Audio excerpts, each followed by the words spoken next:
Here with Merrimack head coach Scott Borek after a 3-2 win over BU. Coach, can we start just a comment on the win tonight? It was a really hard-fought game. I thought both teams played really hard.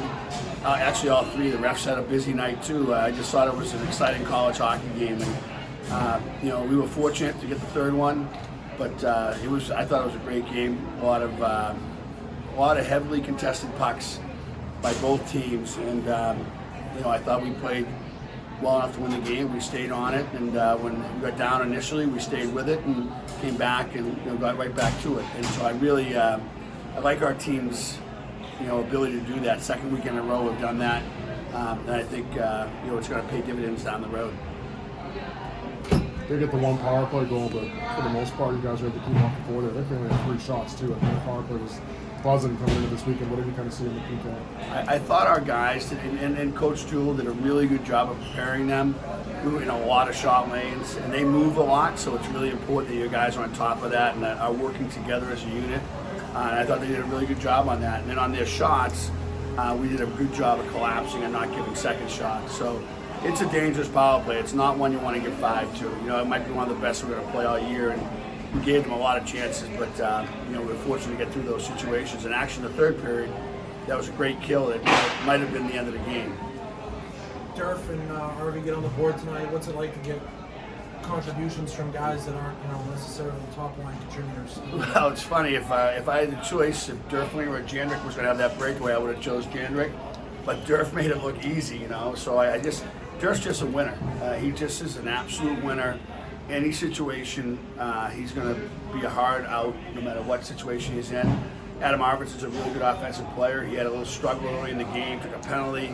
But I thought, the pace of that game was different for him. He's a young man who's been on the big ice his whole life. And that was a horse race. And that was a hard game for him to play, but I think he really grew during the game, played well. And had a great way to end it. You went back to that Welsh line. It seemed like a lot at the end of the game, especially. What did you see out of them? I mean, obviously, must have liked the way they were competing and put them out there in those high leverage spots. I just think that Mac Welsh has been a really good player here since he got here. He competes really, really hard. And then you add Jandrick and Durfling into that line, and the three of them play well together, but they also outcompete most teams they play against. And so if we're going to be tired, I'd rather have guys over the wall who I know we're going to compete until their legs fall off, and those 3 guys will do that. Scott, you talked about Jake. Just what has that transfer group in general just done to kind of energize the group so far this year? Well, the funny thing, I think everybody's got transfers, right? And it's going to continue that way. We got really fortunate. We have 3 of them, and Christian Felton and Jake Durflinger and Steven Jandrick, and they're all team guys.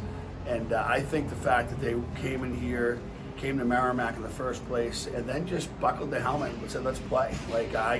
I have a world of respect for the situation. They came into our team very easily. It speaks volumes for them. It speaks a lot for the locker room as well. What have you seen from Alex Jeffrey's game this year? He obviously scored a goal tonight, and just kind of the progression of his line in general. Have you seen him come together and just make a step in himself? Alex's biggest steps have been without the puck, and that's why he hasn't scored as much yet. He will. He definitely will, but he plays really well without the puck right now. And that was an area of the game he just didn't have to play without the puck before when he was younger. He had it all the time. Even last year, in most games, he was controlling the puck a lot. Now everybody in the rink knows who he is, and he has to play really well without the puck. And I think that's been a real boost to that line. We had him out 5-on-6 because I know he'll eat a puck. That's a big step for him. Just talking about the atmosphere here tonight. Big crowd. What was it like to feel the place rocking again? It was fun to have people in the house, obviously, but the band, before I came and saw you guys, the band here is really, really good, and those guys play their ass off. And how could you not have fun? I mean, it was a hell of a hockey game, and you got a band rocking out in between periods. I wanted to come out here in between periods. The team probably wishes I did, but I just think when Merrimack gets that kind of spirit behind it, this is a really fun building. I think this can be the best building in the league. If we could fill it and have a crowd like that every night, this would be the hardest place to play in the league.